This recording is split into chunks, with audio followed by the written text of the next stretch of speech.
guys, sa base Suzuka Circuit. Doon ko nagsimula ang bansang Kristiyano. Wala sa Katoliko, wala sa Apostolik, wala sa Iglesia sa Diyos, wala ko. Nag-umpisa ang Kristiyano sa panahon ng Apostol. Kaya wala makapagsabi kami lang talaga ang pagkas, kami lang talaga ang tutulong Iglesia sa Diyos.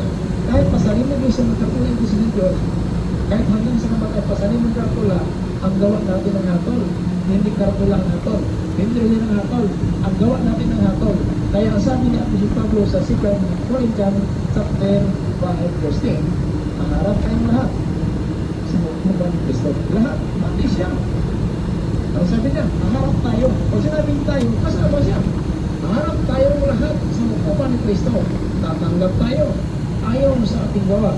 Mabuti kung masama habang buhay tayo sa salibutan.